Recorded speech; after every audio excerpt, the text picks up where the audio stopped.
Welcome to Hat Tips with Hornskov. Today I'll share 5 tips on how to not lose your hat. Losing a hat is not a good feeling, especially if it's an expensive hat or hat that you've broken in and really like a lot. There are many ways to lose a hat, of course, so I'll try to make this as broad as I can.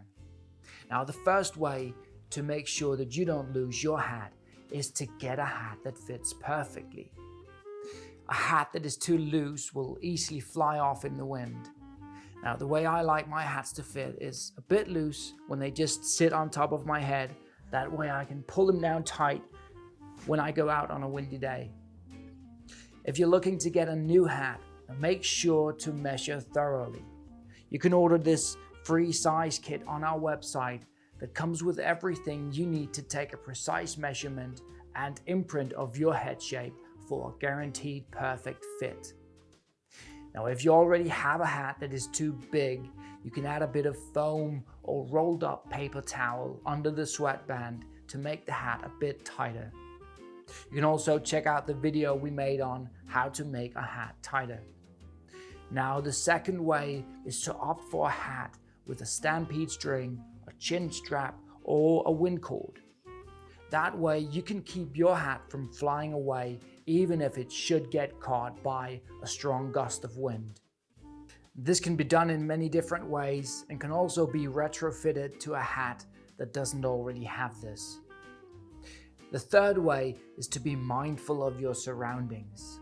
Pay attention to your surroundings and potential hazards that could cause your hat to fly off. Watch out for low-hanging branches, strong gusts of wind, or crowded areas where your hat might accidentally get knocked off. And that leads me to the fourth way to avoid losing your hat. Never let anyone take the hat off your head. I've lost quite a few hats this way when I was younger and frequently went to clubs and bars. When people get something to drink, they're often very eager to try on someone else's hat, and they never seem to have the courtesy to ask. Don't let them. If you do, and then turn your attention away for just a moment, they might have left the place with your hat on. Not meaning to steal it, of course. Drunk people just don't think about something like that.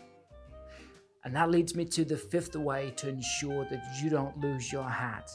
And this is actually more to ensure that if you lose your hat, it will find its way back to you.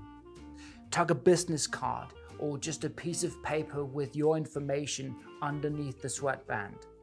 Make it stick up a bit so it's visible when you look inside the hat.